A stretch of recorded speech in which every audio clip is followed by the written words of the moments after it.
Alors, donc, nous démarrons maintenant avec nos invités qui sont ici et qui sont venus avec nous aujourd'hui pour ce dialogue qu'on a intitulé « Accès à la justice ».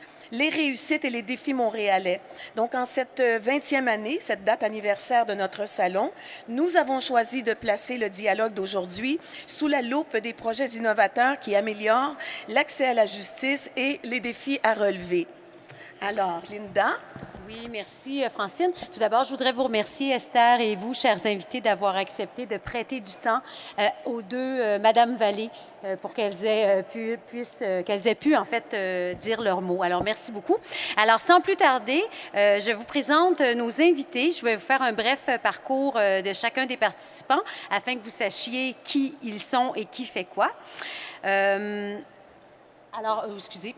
Oui, c'est parce que si on se partage les tâches, Francine et moi. Oui, on en est à notre première année de partage, alors on a des petits moments. On ne sait pas encore très bien danser ensemble, mais ça va être bien au 4e jour. Alors donc, on démarre avec, je me tourne d'abord vers mon amie, notre collègue Esther Bégin, qui est journaliste et blogueuse et qui a accepté pour la 4e année consécutive d'animer le dialogue. Merci beaucoup, Esther. Et ce ne sera pas la dernière année, c'est un abonnement presque à vie. Merci, Esther.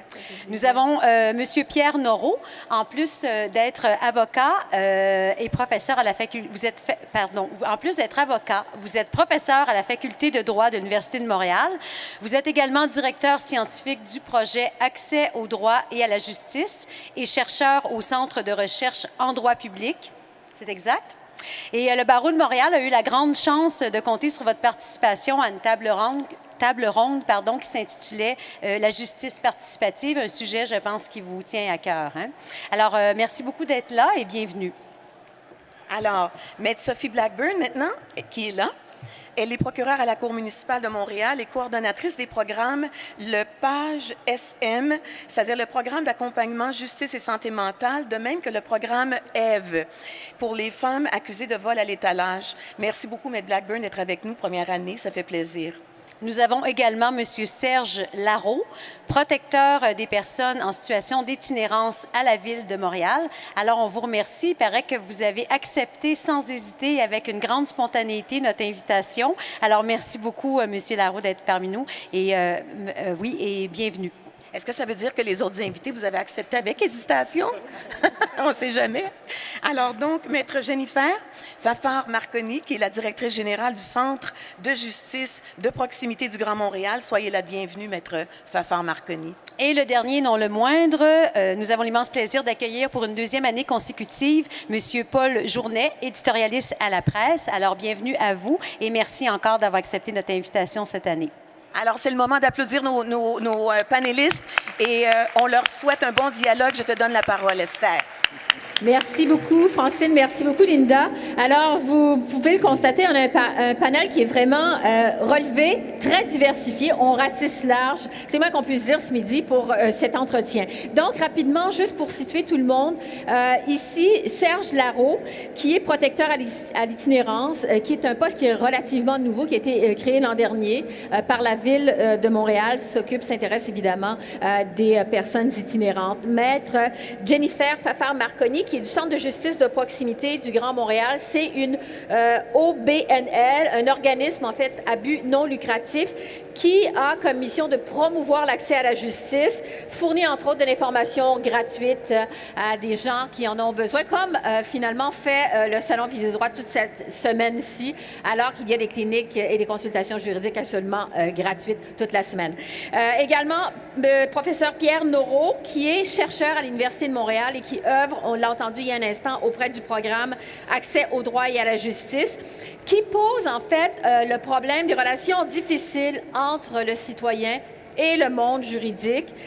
Donc, le programme de M. Noreau s'intéresse à toutes sortes de chantiers. On pourra en discuter davantage tout à l'heure, notamment la lisibilité des lois, des contrats, également l'éducation juridique à l'école. Donc, c'est très varié. Maître Sophie Blackburn, vous l'avez entendu il y a un instant, elle est avocate à la Cour municipale de Montréal. La Cour qui offre, mais vraiment, toute une panoplie de programmes en matière d'accès à la justice, que ce soit en matière de maltraitance envers les aînés, criminalité chez les femmes, la santé mentale. Donc, vraiment, il y a plusieurs programmes qui sont offerts à la Cour municipale de Montréal. On va y revenir. Et Paul Journet, journaliste éditorialiste à la presse, qui s'intéresse aux questions d'accès à la justice sous l'angle de Québec, du gouvernement du Québec, les engorgements de tribunaux, manque de ressources, etc., etc. Alors, on y va comme tel avec cet entretien. Pour démarrer, en fait, je dirais avant de démarrer la discussion, afin que vous, dans la salle, vous puissiez savoir concrètement ce que font les gens du panel. Je vais poser exactement la même question à tout le monde. J'aimerais savoir ce que vous faites en matière d'accès à la justice, parce que l'entretien, ça porte sur l'accès à la justice, les réussites et les défis.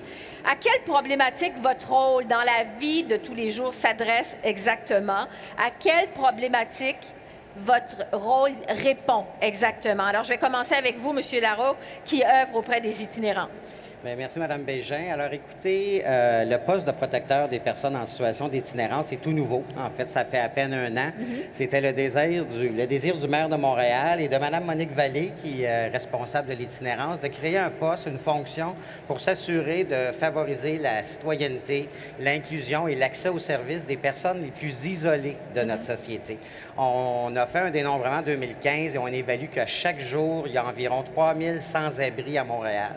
Des personnes qui sont très judiciarisées de par leur état dans l'espace public. Des contraventions, des amendes, des infractions à toutes sortes de choses. Des milliers de dollars, des dizaines de milliers de contraventions par année sont émises à des personnes qui sont dans l'espace public. Et c'est un frein immense à ces personnes-là de retour en société que d'affronter la justice, de régler ce passé-là. Et il faut trouver des solutions pour effectivement leur favoriser l'accès équitable à la justice.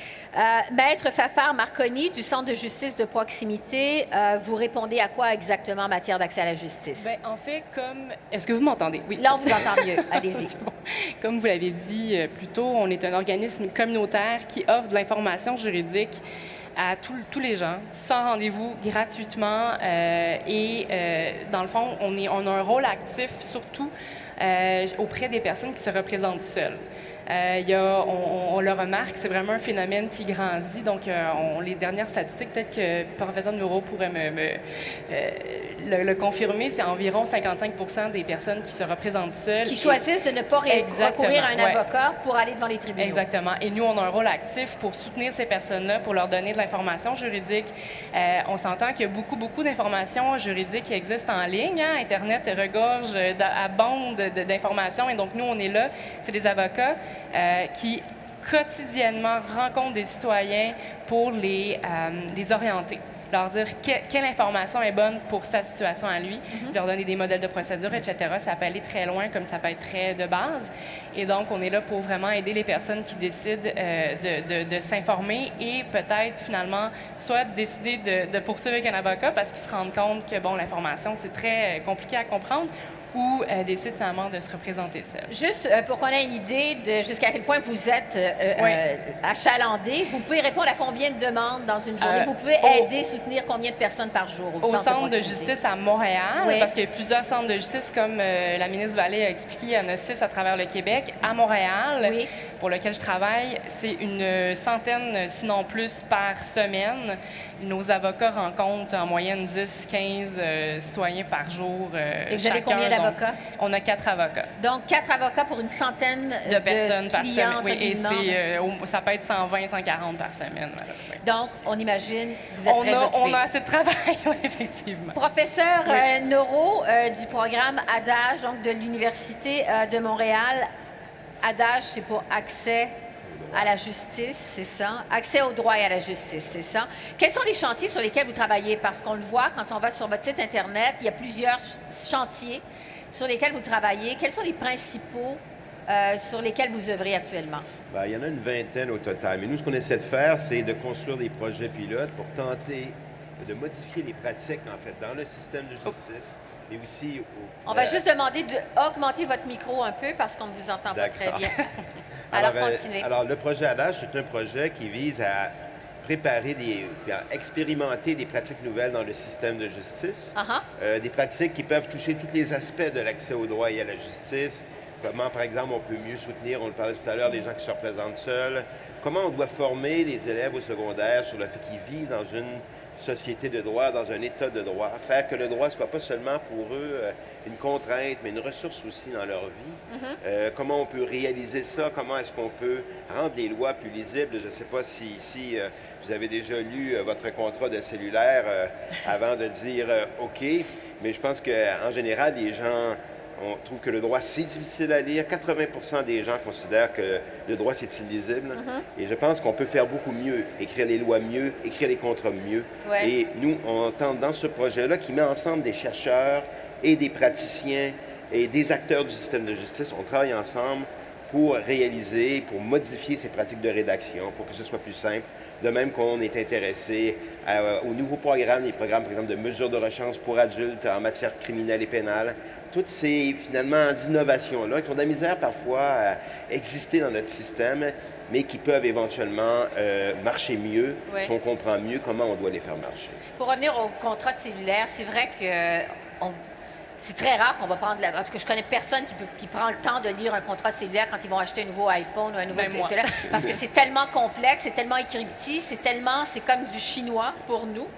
Et donc, ça fait partie des chantiers sur lesquels vous travaillez, de rendre justement des contrats et des lois davantage lisibles, si on peut dire. Absolument. Compréhensibles. Dans le cas des contrats de cellulaire, c'est particulièrement fort, parce qu'on en a tous un. Mais en Angleterre, on avait distribué des cellulaires gratuitement en échange d'un contrat que tout le monde avait signé, sans réaliser que dans ce contrat-là, on leur demandait de donner leur premier enfant.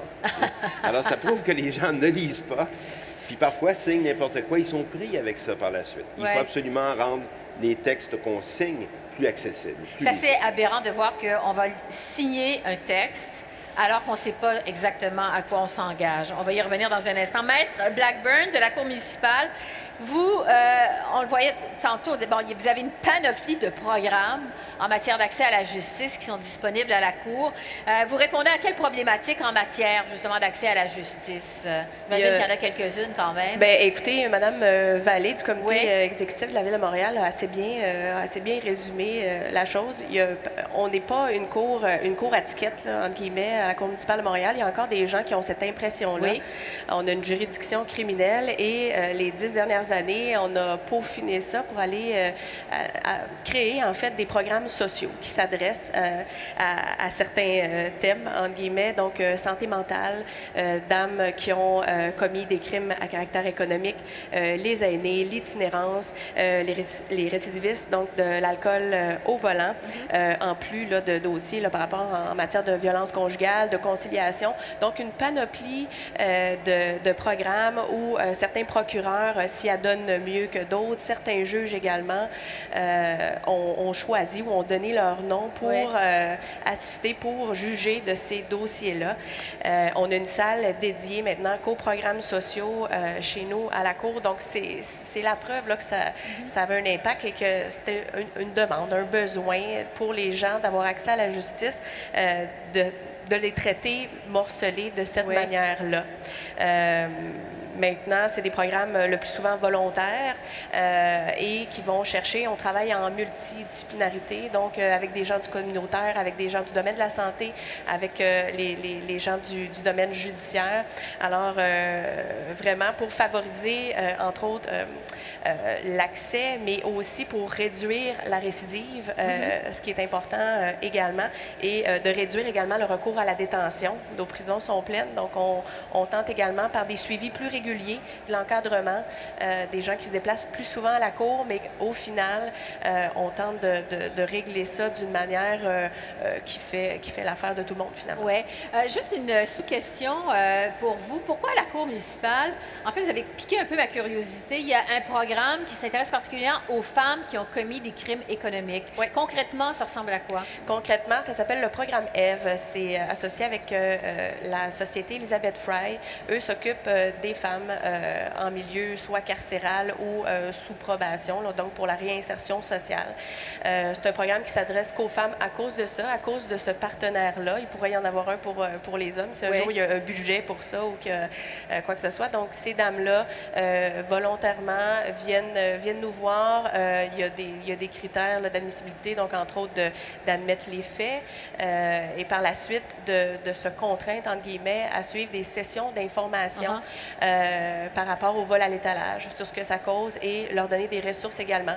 Souvent, il y a des problèmes barrières de langue, des dames qui arrivent de l'extérieur, qui ne connaissent pas le système ici, qui ne connaissent pas leurs droits non plus, qui ne savent pas que ça existe des banques alimentaires, qui ne savent pas que ça existe d'avoir des droits, d'avoir des choix. Voilà, c'est de l'information pour éviter qu'elle recommence. On va revenir justement sur les défis pour chacun d'entre vous un peu plus tard dans cet entretien. Entre-temps, Paul Journet, en tant qu'observateur de la société, vous vous intéressez à quoi exactement en matière d'accès à la justice? Bien, moi, ce qui m'intéresse, c'est l'aspect politique de l'accès à la justice parce que c'est à la fois un sujet hyper important, mais un sujet qui est difficile à traiter, un sujet un peu intangible. J'ai l'impression que ça passe souvent sous le radar médiatique. Bien, premièrement, parce que c'est pas le sujet le plus sexy politiquement. Pour un politicien, il n'y a pas de banderole à couper. On ne va pas gagner une élection, ni même se faire applaudir si on améliore l'accès à la justice. Il y a une grande compétition sur la place publique de différents sujets dans l'actualité. Puis l'accès à la justice, à moins qu'il y ait une crise ponctuelle, puis la seule à laquelle je peux penser de mémoire récente, c'est celle du jugement de la Cour suprême Jordan, qui a menacé plusieurs causes d'être abandonnées en raison des délais déraisonnables. Donc, en l'absence de ce genre de crise-là, mais ça passe souvent sous le radar. Puis une autre raison, je pense, c'est aussi la complexité de la chose. Quand on parle de délai, l'expression qui revient toujours, c'est « culture de délai ». Bien, une culture, c'est difficile à la traiter. Il y a plusieurs responsables, puis à un moment donné, quand il y a trop de responsables, ça devient difficile d'en identifier un en particulier. Chacun peut se déresponsabiliser dans une certaine mesure, puis pointer, montrer les autres du doigt. Donc, c'est cet aspect-là à la fois hyper important puis difficile à traiter qui m'intéresse dans le sujet. C'est un peu des fois notre responsabilité de prendre des sujets moins sexy puis de trouver une façon de les ramener à l'avant-scène sur la place publique. Oui. En fait, c'est un travail, vous écoutez, on voit comment est-ce que votre travail est essentiel parce que vous avez raison, c'est pas un sujet sexy, les problèmes d'accès à la justice, mais c'est tellement important, c'est tellement fondamental pour le fonctionnement de la société que les citoyens aient accès à la justice, que ça prend des gens, justement, qui s'y intéressent sous l'angle politique, justement. Alors, ça met la table à la discussion. Comme l'entretien s'intitule Réussite et défis montréalais, déjà dans le mot réussite, ça sous-entend qu'il y a quelque chose, il y a des choses qui marchent, tout n'est pas négatif.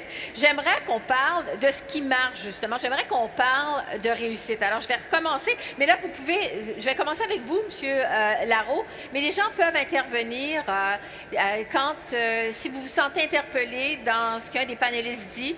Vous avez juste à lever la main, faites-moi signe, mais je vais vous donner la parole. Alors, M. Larreau, déjà d'avoir créé un poste à l'itinérance à la Ville de Montréal, on le disait il y a un instant, c'est un poste qui existe depuis un an, qui a été créé au mois d'avril de l'année dernière. Donc, ça va faire un an dans les prochains jours. C'est déjà beaucoup. C'est déjà la preuve qu'on s'attaque au problème, que finalement, on est conscientisé par le problème de l'itinérance. De façon concrète, quels sont vos succès? Il a été question du programme PAGIC tout à l'heure, éviter la judiciarisation des itinérants. On présume que c'est un des succès du poste à l'itinérance. C'est un succès, puis il faut prendre le temps de l'expliquer parce qu'effectivement, les gens ne pourront peut-être pas nécessairement le percevoir, mais le PAGIC, le programme d'accompagnement justice itinérance à la Cour, c'est d'amener, on a parlé des difficultés de la Cour, des difficultés d'accès, c'est d'amener les personnes les plus éloignées de la société vers une résolution, vers notre système de justice. Et le PAGIC regroupe des juges spécialisés, regroupe des procureurs spécialisés, mais s'associe aussi aux organismes communautaires. Donc, il y a la clinique droit devant qui va aider les personnes à accéder au programme social. Et il y a aussi les organismes communautaires qui vont les aider à avoir un programme de réinsertion. Parce que pour vous expliquer le résultat et la réussite, c'est que vous avez des gens qui sont aux prises avec des milliers de dollars de contravention. Et le PAGIC leur offre, suite à un jugement, la capacité d'effacer les contraventions. Parce qu'on sait que les itinérants ne peuvent pas payer finalement leurs contraventions. Évidemment, parce qu'ils ont eu des milliers de dollars de contraventions pour des délits très mineurs. On parle de dormir dans l'espace public, on parle d'avoir consommé de l'alcool ou des drogues dans l'espace public. Donc, généralement, ce sont de très petits délits, mais qui s'accumulent, qui font des milliers de dollars et qui fait que la personne n'a pas envie de se réinsérer à cause de ça. Le jumelage du communautaire et de la cour municipale, un jumelage qui n'est pas évident au premier abord, permet de créer des programmes de réinsertion. Et lorsque la personne arrive à la cour par le biais du PAGIC, se propose d'intégrer un tel programme, elle doit le réussir évidemment, mais elle pourra courir la chance de voir ses peines diminuer, sinon annulées, et reprendre sa vie à zéro. On a le programme PAGIC a été créé en 2011 seulement, donc ça fait 6 ans. Il y a plus de 800 personnes qui ont réintégré la société à travers ce programme-là. Vraiment, il y a ça, plus de c'est une réussite. 22 000 contraventions et 5 000 dossiers criminels qui ont été réglés par le biais. Et ça, ce sont des coûts sociaux et des coûts à l'État qu'on a pu effacer et sauver des vies. Mais c'est vraiment un très bel exemple de réussite. Quand vous dites 8 000, c'est... Plus de 800 personnes 800 qui avaient accumulé quelques 22 000 contraventions. C'est ça. Alors imaginez, faites le ratio par individu, on avait des dossiers à régler. Et ça, Maître Blackburn de la Cour municipale, des dossiers qui sont réglés comme ça, des gens qu'on a réinsérés dans la société, donc c'est des dossiers qui arrêtent d'être judiciarisés à un certain moment donné. Donc, c'est moins de monde, moins de clientèle pour vous à la Cour municipale. Moins de clients, mais je vous dirais qu'on en règle, mais ça continue d'entrer aussi, là, si vous me permettez. Oui. On traite beaucoup de dossiers. Ça, c'est juste pour le PAGIC, mais avec les autres programmes qu'on a chez nous à la Cour, si on parle de santé mentale, en ce moment, j'ai environ 430 personnes, là, dossiers actifs, là, des gens, des individus qui ont des dossiers ouverts en matière criminelle. On ne parle plus de constat d'infraction. Même chose, si vous me permettez, avec le programme EVE. J'ai 530 dames qui suivent le programme actuellement, qui sont actifs, en tout cas, dans notre système. Alors, c'est beaucoup de gens. Ça, c'est des dossiers actifs ouverts en ce moment. C'est beaucoup de gens qui transigent par nos programmes sociaux. Mais on a des belles réussites aussi, si je peux prendre la porte. Écoutez, on a des gens qui entrent avec des situations d'itinérance, des problèmes de consommation, problèmes en fait à plusieurs niveaux. Chez nous, on a des intervenantes qui nous proviennent du système de santé, qui font le pont entre le judiciaire et la santé pour essayer de faciliter un peu ça, faciliter les gens qui ont commis des délits plus ou moins grands et avoir un accès à la santé, parce que c'est pas facile. Vous et moi, on peut avoir également la difficulté à avoir un médecin, avoir des psychiatres quand ça devient plus spécialisé. Donc, c'est ce qu'on essaie de faire. Soit on réattache la personne à son médecin, ou on tente avec le CLSC, avec les ressources en place, de pouvoir leur trouver, en guillemets, des solutions afin d'éviter la récidive, encore une fois. Et chaque solution trouvée comme ça pour quelqu'un à la Cour municipale, c'est une réussite. Tout à fait. En fait, quand on ne revoit plus des gens, il y en a qui sont très sympathiques, mais quand on ne les revoit plus, on est satisfait. Ça veut dire que c'est mission accomplie. C'est un individu qu'on a réussi à réarrimer à une équipe qui prend une médication, qui peut avoir cessé la consommation, retrouver un logement, retrouver aussi quelque chose qui fait qu'on est fier de nous à quelque part. L'estime de soi-même. Exact. Et qu'on n'a plus envie de revenir à la Cour et que la judiciarisation, c'est terminé. On essaie de trouver d'autres solutions, d'autres moyens au lieu de passer par la Cour, justement. Réinsertion, donc retour à la vie normale dans la société. Maître Fafard Marconi, au Centre de justice de proximité, vous servez des gens, en fait, d'une certaine façon, qui ont moins de problèmes. Ils ne se retrouvent pas nécessairement devant les tribunaux. C'est des gens qui ont peut-être des litiges avec des conflits, mais c'est peut-être moins problématique. C'est pas les personnes les plus isolées, nécessairement. Exactement. C'est tout le reste. Pouvez-vous nous expliquer justement des gens ordinaires, les cas types que vous recevez, et quand vous pouvez dire mission accomplie au Centre de justice de proximité? On reçoit une variété très, très grande de cas. Ça va de la personne qui vient de perdre son emploi, qui veut comprendre un peu plus ses droits, ses recours, c'est quoi les prochaines étapes. Le papa qui veut annuler la pension alimentaire de son enfant qui a 23 ans. Il se pose des questions, il veut pas trop voir la mère, il sait pas trop comment elle va réagir.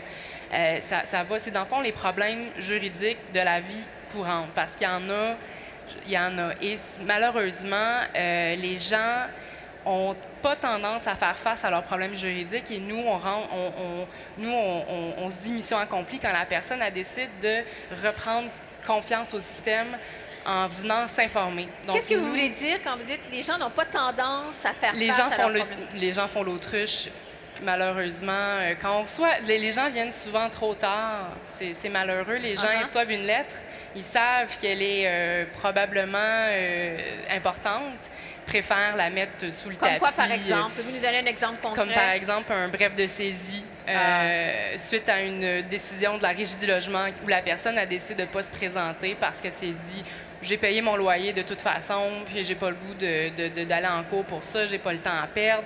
Mais finalement, il arrive finalement un bref de saisie, une expulsion, et là, les gens veulent comprendre. Nous, on est là pour essayer de faire comprendre à la personne qu'est-ce qui s'est passé, c'est quoi les différentes options, et des fois, il est malheureusement trop tard. Donc, nous, on est utile pour redonner confiance à la personne de s'informer et de pouvoir faire face à ses problèmes, de s'outiller. Et aussi faire confiance au rôle des avocats. Donc, nous, on n'est pas là pour remplacer un bac en droit, hein, n'est-ce pas? On est là pour plutôt expliquer qu'est-ce que ça implique aller voir un avocat et pourquoi c'est important d'aller voir un avocat. Par exemple, pour se représenter à la cour, ça implique plusieurs procédures et nous, on est là pour leur expliquer la base et pour vulgariser tout le système, mais on n'est pas là en une demi-heure, 45 minutes, on ne peut pas remplacer un bac en droit. Donc, pour chaque problème qui est résolu, c'est pour vous, au centre de proximité de la justice, c'est une réussite. Quand on sent qu'il y a une étincelle, la personne, elle sort de notre bureau en se disant « OK, ouf, maintenant, je comprends un petit peu plus. Je comprends pas tout, mais je comprends un peu plus. » Un peu comme, je vais faire l'analogie avec le médecin. Une personne a mal à quelque part, elle voit une bosse, elle pense que c'est un cancer, elle a peur. Elle décide d'aller voir le médecin et le médecin la rassure que finalement, c'est un kyste qui peut être facilement traité. C'est un peu la même chose pour les problèmes juridiques. On reçoit une lettre, on pense qu'il y a un problème, on ne sait pas trop c'est quoi les options et malheureusement, on ne veut pas faire face au système parce que le système judiciaire est vu comme un monstre, comme une montagne. Et c'est aussi ça, je pense, qui explique pourquoi les gens ont peur de faire face à leurs problèmes, parce qu'ils sentent qu'ils ne sont pas nécessairement entendus. « Ah, le juge, il ne va pas m'écouter. » Bon, tu sais. Donc, ou ça coûte trop cher, hein, les délais, c'est long. Donc, les gens, ils ne veulent pas faire face à cette montagne-là et donc, ils refusent tout simplement le problème. Mais pour les personnes qui décident finalement de venir, ben là, nous, on les prend et on leur dit, écoutez, il y a des solutions. S'il n'y a pas de solution, bon, au moins, vous aurez compris pourquoi. Et vous allez comprendre qu'est-ce que ça implique. Donc, un gros travail de démystification. Exactement. Ouais. Professeur Noro, à l'université, on le disait tout à l'heure, vous travaillez sur plusieurs chantiers. Vous nous en avez énuméré quelques-uns. Quels sont les chantiers? Qu'est-ce qui fonctionne? Comment vous mesurez votre succès? Qu'est-ce qui fait que vous dites ça c'est une réussite, ça, c'est un succès? Oui, c'est difficile de le savoir a priori. Je vais parler des conditions, en fait, de ça, peut-être. La difficulté qu'on a dans le système de justice, et puis Paul en parlait tout à l'heure, c'est le fait qu'on est dans une institution très organisée, très lente à modifier. On en parlait tantôt avec Serge Larreau qui indiquait que certaines initiatives peuvent prendre jusqu'à 15 ans avant d'exister. Et je pense que la condition de réussite pour changer ce système-là, c'est l'extrême détermination avec laquelle on doit y travailler. Je vais donner des exemples de ça. Par exemple, la médiation familiale qui a été reconnue et qui est favorisée depuis 1997 sur le plan juridique, il s'en faisait déjà en 84, en 83 au Québec. Là. Ça a pris 15 ans, en fait, avant que ça devienne une loi. La médiation en matière civile, qui maintenant est possible avec le nouvel article 1 du Code de procédure civile. Là. Les gens peuvent régler leurs problèmes entre eux autres avant d'aller voir un juge. On parlait de ça en 92, donc ça a pris 25 ans avant d'y arriver. Et c'est comme ça pour beaucoup d'autres choses. Moi, je travaillais avec l'École de criminologie sur les questions de décriminalisation, déjudiciarisation en 98-99. Aujourd'hui, il y a des cours spécialisés, il y a des programmes qui permettent de déjudiciariser ces situations-là. Ça a pris un temps fou. Et donc, pour y arriver, en fait, il faut absolument comprendre que ça prend du temps pour changer les mentalités, changer les réflexes aussi. Toutes ces machines-là roulent. Lorsqu'une infraction est commise, un acte d'accusation est émis. Lorsque l'acte d'accusation est émis, bien, il y a un procureur de la couronne, la personne est invitée à se présenter à la cour, on lui demande si elle est peut-être coupable ou pas, si elle n'est peut-être pas coupable. C'est une machine qui, une fois qu'elle est partie, est très difficile à arrêter. Ça aussi, un acteur dans le système dit, bon, on stoppe ça. Un juge dit, ben, écoutez, je pense que... Ou un procureur de la couronne. C'est pour ça qu'il y a un avenir quand même pour l'amélioration du système, parce qu'on travaille de plus en plus justement avec ces acteurs-là. Et c'est ce qu'on essaie de faire dans le projet où on est. On réunit tout le monde autour de la table. Ouais. Mais aussi qu'à un certain moment, quelqu'un doit prendre une décision. À un moment donné, quelqu'un doit prendre une initiative. Parce que si on laisse les choses aller, le système roule tout seul. Et finalement, on se retrouve avec ces gens-là qui ont des contraventions, qui ne pourront jamais payer, quand même, qui prendraient toute leur vie pour essayer d'y arriver. Et beaucoup d'autres situations comme ça. Là. En matière civile, des fois, ça peut prendre 5 ans, 6 ans, 7 ans avant d'arriver à un procès qui se règle la veille entre les parties parce qu'enfin, ils ont commencé à se parler, ce qu'ils auraient pu faire dès le début. Ça, ces problèmes-là sont dus au fait que, dans ce système, peu de gens prennent une initiative. Et c'est ce qu'il faut réussir à faire prendre, que des gens dans le système sentent qu'ils ont une obligation, que ce soit les juges, les procureurs de la couronne, les avocats dans la pratique privée, qui soient capables de dire on peut régler le problème autrement. Donc, c'est un travail de conscientisation. Beaucoup. Oui, puis aussi, il faut que des gens prennent cette initiative-là, donc disent oui, moi, je vais être un agent dans ce changement-là. Je vais faire une différence.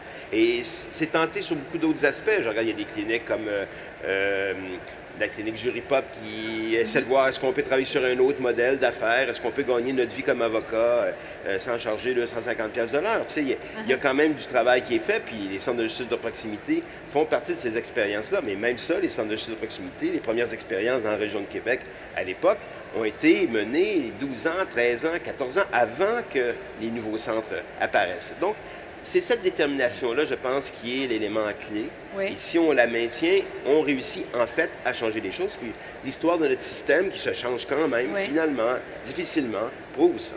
Donc, il y a des réussites à travers tout ça. Paul Journet, vous êtes journaliste éditorialiste, vous êtes observateur de la société. Si je vous demande de mettre le doigt sur une réussite en matière d'accès à la justice, puisqu'on entend toutes sortes d'initiatives et tout, pour vous, ce serait quoi le meilleur exemple de réussite à Montréal ou au Québec? Je vais être encore plus positif que ça. Je vais donner 3 exemples. Je n'irai pas jusqu'à parler de réussite, mais de prise de conscience du problème et mouvement dans la bonne direction. On peut parler du civil, du criminel et aussi des personnes itinérantes. Pour le civil, bien, on avait déjà eu, on a changé quand même le code de la procédure civile. Il y a un travail de fond qui a duré plusieurs années. Maintenant qu'on a ce nouveau code-là, il est encore peut-être un peu tôt pour juger des conséquences de tout ça parce que ça fait à peine 1 an qu'il est en vigueur. Et le commentaire qui revient le plus souvent quand je parle à des experts, c'est bien, il y a une bonne partie de la réussite de ce virage-là qui est dans les mains des juges, qui vont devoir vraiment bien gérer les instances pour s'assurer qu'il n'y ait pas de délai déraisonnable, de multiplication des procédures, expertise suivie d'une contre-expertise, qu'il y ait une gestion plus serrée de l'instance pour que ça se déroule plus rapidement. Mais déjà, il y a quand même un bout du travail qui a été fait. En termes de criminels, on a été un petit peu moins proactif, mais quand même, il y a un peu plus d'1 année, il y a un comité, parce qu'il y a un peu plus d'1 année, pour revenir dans le cas de Montréal, la responsable du district de Montréal avait carrément dit qu'elle avait perdu confiance à cause des délais déraisonnables en matière de justice criminelle. Et il y a un comité qui avait été formé, qui avait réuni plusieurs acteurs où on essayait de réfléchir à comment changer tout ça. Et est venu quelques mois après, l'été dernier, l'électrochoc du jugement de la Cour suprême Jordan, qui a vraiment mis de la pression sur tout le monde, qui a précipité les travaux du comité. Et là, on en est arrivé avec grosso modo 2 catégories de solutions. La première, à cause de cette pression-là, on a ajouté des ressources, 175 millions de dollars en 4 ans. On a nommé plus de juges à la Cour du Québec, à la Cour supérieure. Il y a les travaux des comités qui sont sur l'aspect un peu plus difficile à nommer précisément, mais peut-être encore plus important, celui de la culture des délais, comme on l'appelle. Mais encore là, il est très tôt pour savoir quels sont les résultats de tout ça, mais au moins, on comprend qu'il y a un problème, puis on semble avancer dans la bonne direction. Puis sur le 3e aspect, pour les personnes itinérantes, j'ai peut-être plus un commentaire sous forme de question.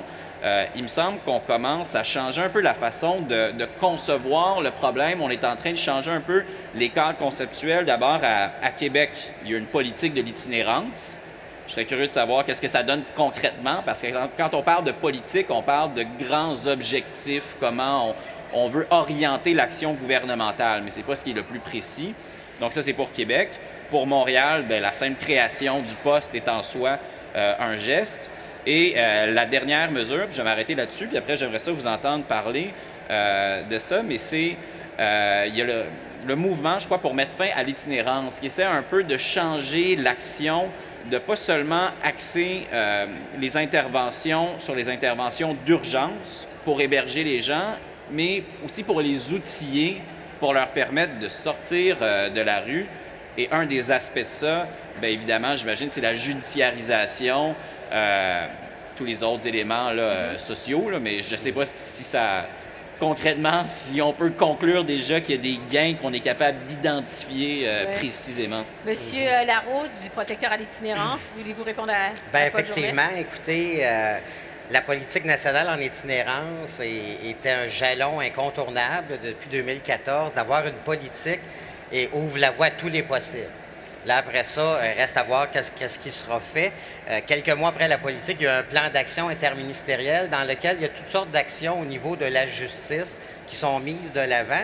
Et ça m'amène aussi à parler des défis de tout ça. On a une nouvelle vision d'aborder effectivement l'itinérance qui nous amène vers de nouveaux besoins. Sauf qu'effectivement, le système est en marche. M. Noreau le disait, c'est un système qui peut se nourrir parfois et qui est long. Mais c'est certain qu'on commence à développer la vision de pouvoir déjudiciariser les gens et d'éviter la judiciarisation. Donc, il faut aller en amont de la justice. Un plan en itinérance permet de revoir les interventions puis de se dire, bon, écoutez, le problème n'est peut-être pas nécessairement au niveau de la justice, le problème est peut-être dans nos comportements, dans la façon dont on accompagne et qu'on aide les gens. La simple urgence, comme vous le disiez, M. Journet, ne met pas fin à l'itinérance. Ce qui met fin à l'itinérance, c'est une compréhension puis une collaboration. Donc, dans l'avenir, avec une politique en itinérance puis un respect de la citoyenneté, ça va être de se poser la question comment on arrête de judiciariser des gens qui sont d'abord et avant tout dans le malheur, qui sont sans abri. Comment on va travailler avec nos services de police, comment on va revoir notre réglementation et surtout l'application de cette réglementation.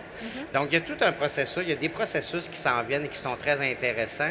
Et je voudrais aussi, parce que c'est une sous-population qu'on oublie souvent, mais nos personnes autochtones, des Premières Nations ou Inuits, qui sont de plus en plus présentes à Montréal et qui sont surjudiciarisées, qui se retrouvent vraiment au sein de la justice et qu'il faut aider avant justement qu'elles se retrouvent en prison ou qu'elles se retrouvent devant notre système de justice. Donc, il y a des avancées, il faut les souligner. Bien, il y a encore beaucoup de travail à faire, c'est certain. Bon, bien, ça m'amène justement à l'autre volet de cet entretien qui porte sur les défis, parce que, je le répète, le titre du dialogue est « Accès à la justice, réussite et défis montréalais ». Je vais interpeller Maître Blackburn de la Cour municipale à ce sujet-là. Il y a beaucoup de personnes qui ne devraient pas être, on le sait, judiciarisées, qui le sont encore. Vous disiez, je pense que c'est 20 à 30 personnes par après-midi à la Cour, entre autres, qui éprouvent des problèmes de santé mentale. Vous en avez fait mention tout à l'heure. Évidemment, c'est beaucoup. Quels sont les principaux défis à la Cour municipale, eu égard, à ces personnes qui éprouvent des problèmes de santé mentale, des personnes qui sont itinérantes? Quels sont les principaux défis? On le disait avant moi, M. Larreau, M. Journet, je pense que il manque un peu d'éducation, je pense aussi, au niveau de... Je pense que professeur Noreau, on est sur la touche là, quand on fait des études de ce type-là. On a beaucoup d'individus à la Cour que ce qui nécessiterait, c'est pas un constat d'infraction ou de comparaître détenus parce qu'ils ont commis, je sais pas, un méfait dans le métro ou d'avoir consommé, d'être trop ivre au même endroit. Il y aurait besoin de soins, il y aurait besoin...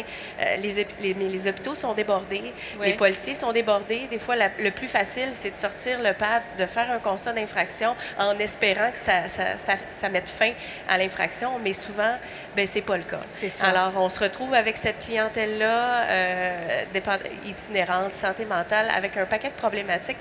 Mais je pense que l'éducation, au niveau de la population en général, au niveau des policiers, au niveau du système de santé, on est là. Parce que judiciariser, c'est pas nécessairement C'est pas la solution La dans tous les- solution, dans tous merci, les cas. dans tous les cas. Des fois, oui, là, je veux dire, on n'a pas le choix, mais dans beaucoup de cas, à la Cour, on en voit de plus en plus des gens avec des déficiences intellectuelles, des gens avec des problèmes de toxicomanie, des gens, écoutez, on peut pas faire grand-chose des fois à la Cour.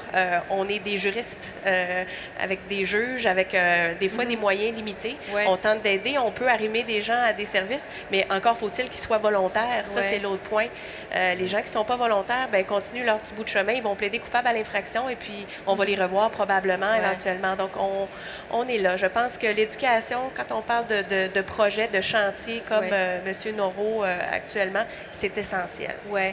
Donc, faire cheminer des gens dans un processus judiciaire, des gens qui ont d'abord et avant tout besoin d'aide, et dans un processus où on va les aider au niveau de la santé mentale, ça reste encore un défi aujourd'hui. Professeur Norreau, je vous voyais prendre des notes. Vous avez quelque chose à ajouter Ah, là-dessus? c'est parce que c'est intéressant ce qu'elle dit. Oui. Tout le monde est intéressant quand même. Mais je dirais que c'est un élément pour moi qui est important. C'est Oui. qu'il existe pour les gens qui se retrouvent devant la cour, devant les tribunaux, une forme de double victimisation. Souvent, on parle de la double victimisation des victimes d'actes criminels ou... c'est vrai, mais dans beaucoup de cas, il y a une double victimisation plus large. La plupart des gens qui se retrouvent dans les situations dont on parle ici, qui sont des populations vulnérables, ils sont déjà victimes socialement.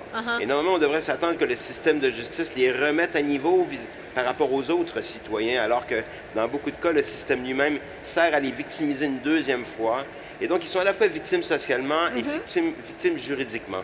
Le grand défi, là, ça reste quand même d'abord celui-ci. Et c'est pas seulement pour des personnes très vulnérables, c'est aussi pour ceux qui se retrouvent avec des problèmes juridiques parce qu'ils en ont déjà des problèmes. Et il ne faut pas que le système leur rajoute un problème sur leurs problèmes.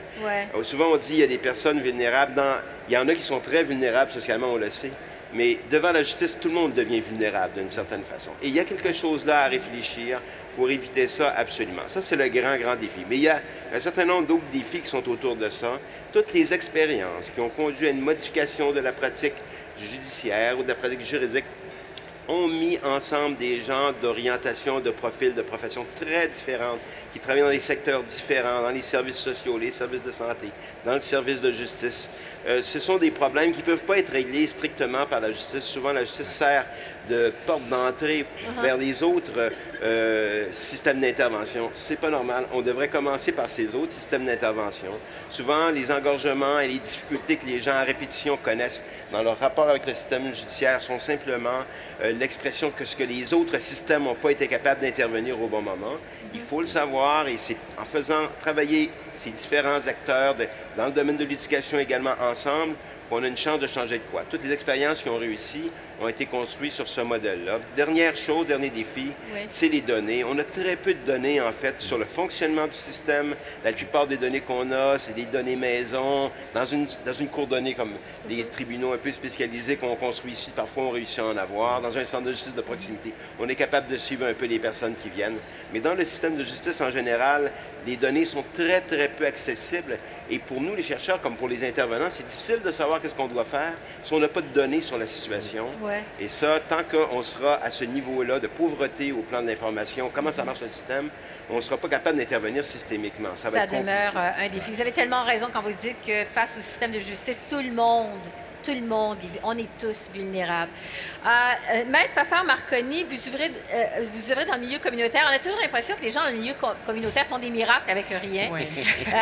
Et vous le disiez tout à l'heure, vous recevez 120 personnes pour 4 avocats à chaque semaine. Oui. Qu'est-ce que c'est au Centre de justice de proximité, vos principaux, je devrais dire, défis ou le principal défi? Il y en a plusieurs, mais deux grands, là, je dirais. D'abord, au niveau des ressources, c'est sûr, on est un organisme communautaire, on est passionné, on aime ce qu'on fait, mais on ne peut pas régler tous les problèmes avec notre enveloppe budgétaire. On est chanceux à Montréal. On a quand même une position très privilégiée. On a une subvention du ministère de la Justice, c'est récurrent, tout ça. Mais on n'a pas assez de ressources pour servir la population, le bassin de population de 4 millions. À 4 avocats, on ne fournit pas. On fait bien ce qu'on fait, mais on ne peut pas en faire pour tous les citoyens, malheureusement. Il faut se restreindre. Et d'un autre côté, moi, le grand défi que je vois au quotidien, parce que nous, on travaille sur le terrain. Hein? On est à même de voir les gens, c'est quoi leurs problèmes, et c'est pas les personnes isolées, c'est tous les citoyens. Et comme le professeur Noro disait, qu'on soit un ingénieur, qu'on ait une maîtrise en biochimie ou qu'on soit une mère monoparentale dans Hochelaga Maisonneuve, on est tous face au système judiciaire démunis, complètement. Et à Montréal, donc le défi de nos avocats, c'est de prendre la personne devant soi et d'adapter le discours, d'adapter le système d'expliquer un système judiciaire, d'expliquer des lois qui sont malheureusement, je pense, à mon humble avis, faites pour les avocats. C'est pas fait pour le citoyen. C'est pas du tout fait pour monsieur, madame, tout le monde, alors que, étonnamment, le système judiciaire repose sur qui? Il repose sur le citoyen. Le citoyen, malheureusement, se sent souvent en marge parce que le système est tellement compliqué, tellement gros. Comme je vous dis, c'est le fameux monstre. Et nous, on est là pour essayer d'expliquer ce système-là. Comme je vous ai dit, dans une consultation d'une demi-heure, 1 heure, on ne peut pas faire le tour de la question. Hein? Ouais. On ne peut pas, malheureusement, là, leur donner un cours de droit. Donc, c'est un peu ça, c'est la vulgarisation. Et en plus, on a souvent devant nous des personnes qui se sentent abandonnées par le système parce que le système est tellement gros et compliqué. Et donc, on fait face à des gens qui sont très frustrés, qui sont très vulnérables, qui sont démunis. Un problème juridique vient souvent avec toutes sortes d'autres problèmes social, de santé, etc. Et ça peut mener à des gens très frustrés, des quirulents qui voient des problèmes juridiques partout. Et donc, et la couche de plus à Montréal, c'est les barrières linguistiques, les barrières culturelles, donc pas juste linguistique, c'est pas juste je comprends pas le français ou l'anglais, mais je comprends pas le système. Un Québécois moyen comprend pas le système. Imaginez quelqu'un qui vient d'un autre pays, fraîchement arrivé, qui parle pas la langue, connaît pas les lois. Et un des exemples qui me revient tout le temps, c'est il y a quelques années, j'avais dans mon bureau quelqu'un qui venait d'un pays où, pour la dette civile, c'était encore possible de se faire emprisonner. Donc, pour une dette civile, il pouvait avoir un emprisonnement. Au Québec, c'est plus le cas, ça fait très longtemps. Mais ça a pris du temps pour moi de comprendre ses craintes. Une fois que j'ai compris que c'était ça, sa crainte d'être emprisonné, là, on dirait que tout a tombé, son stress a tombé. Et là, j'étais capable de lui transmettre l'information. Mais sans ça, c'est très... Donc, c'est un gros défi à ce niveau-là. Donc, il y a quelques défis, effectivement. Paul Journet, selon vous, le principal défi en matière d'accès à la justice? Bien, de façon générale, je pense que c'est de maintenir la pression. Il y a quelque chose d'un peu inusité qui s'est passé l'automne dernier où tout à coup l'accès à la justice était devenu un sujet chaud dans l'actualité politique. Bien, cette période-là, elle est pas mal déjà passée. Puis, un exemple, bien, moi, j'ai écrit quelques textes là-dessus l'été dernier, l'automne dernier, mais mea culpa, c'est aussi un peu sorti de mon radar, puis on est passé à autre chose. Donc vraiment, le défi pour toutes les situations particulières dont on a parlé ici, c'est de garder ça à l'avant-scène, de maintenir la pression. Puis je reviens avec un exemple, celui de M. Noro, sur le manque d'informations pour être capable de mesurer les délais. Si on ne les mesure pas, c'est d'autant plus facile de nier le problème et ça enlève de la pression pour agir. Puis c'est aussi pour ça, du point de vue d'un ministère, il ne va pas y avoir d'incitatif ou de volonté à être transparent, proactif et tout de suite aller se mettre à nu devant le public et dire, ben voici les résultats, puis ça va pas très bien, pas très bien, pas très bien sur cet aspect-là. On ne réussit pas à être à la hauteur de nos ambitions. Donc, la seule chose qui peut pousser un ministère ou un organisme, bien, c'est la pression. Et je pense que c'est essentiel parce que même les gens qui essaient d'en parler de bonne foi et qui sont intéressés par le sujet, bien, ils ne sont pas capables de le mesurer au-delà de l'aspect anecdotique. Ça va être très difficile d'en parler. Et il n'y a pas beaucoup de gens. Mon collègue Boisvert en parle souvent, mais il n'y a pas... récemment, dans les dernières semaines, là, on a un peu relâché la pression. Monsieur Noro, en quelques secondes. Parce en fait, c'est qu'il existe une crise de la justice dont on ne parle pas parce qu'on a de la misère justement à la mesurer, parce qu'il n'y a pas de regroupement de gens pris avec la justice en matière civile ou en matière de droit administratif ou en matière criminelle pour se réunir et demander que le système fonctionne mieux. Et conséquemment, on ne la voit pas. Et tout ce qui crie pas, finalement... Il y avait un vieux proverbe au 19e siècle qui disait « On ne met de l'huile qu'à la roue qui crie ». Alors, il faut périodiquement, en fait, qu'on en entende parler, mais il faut que on se responsabilise là-dedans. Je pense que les journalistes ont une responsabilité, les chercheurs en ont une, les acteurs, pour constamment faire ce bruit qui risque ou qui est plus susceptible, en fait, de déboucher sur des solutions structurelles. Je termine parce que c'est vraiment déjà le temps de conclure, le temps file. Je termine avec une question pour tout le monde, mais je vous demande juste de répondre très brièvement. En fait, on a parlé de tous les programmes, toutes les réussites, mais il y a encore les défis. J'aimerais savoir, selon vous, est-ce que tout ça, ces programmes-là, c'est la preuve qu'on a à Montréal, à la Cour municipale, le centre, bon, protecteur à l'itinérance et tout. Est-ce que c'est la preuve que le système fonctionne ou fonctionne pas? Et là, je fais le tour, je commence par vous, M. Laroux. Je veux savoir, est-ce que notre système, de façon générale, fonctionne ou fonctionne pas? Sans trop élaborer, parce qu'il faut conclure. Il nous reste quelques secondes. Allez-y. Est-ce que notre système fonctionne dans l'ensemble ou fonctionne pas? Je pense que notre système fonctionne. M. Noro l'a dit. Je pense qu'il y a une crise de ce système.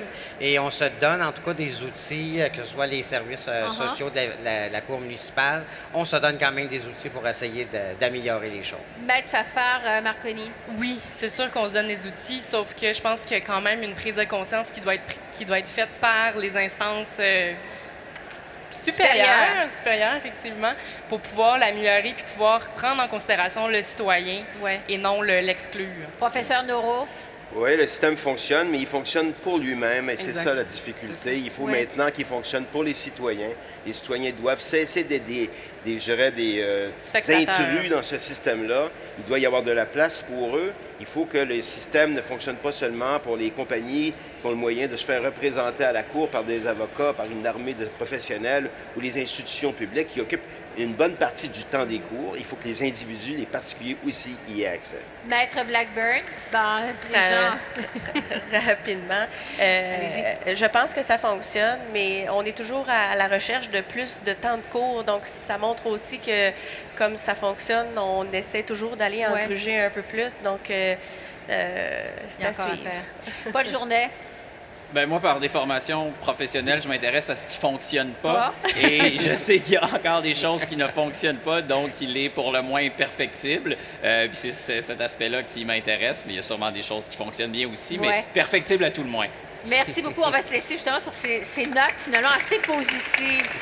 Merci à Monsieur Noro, Maître Fafard Marconi, Laroux plutôt, Professeur Noro, Maître Blackburn et Paul Journet. Merci beaucoup tout le monde. Bravo pour votre travail qui est absolument essentiel. Merci de votre attention tout le monde. Merci beaucoup. Merci.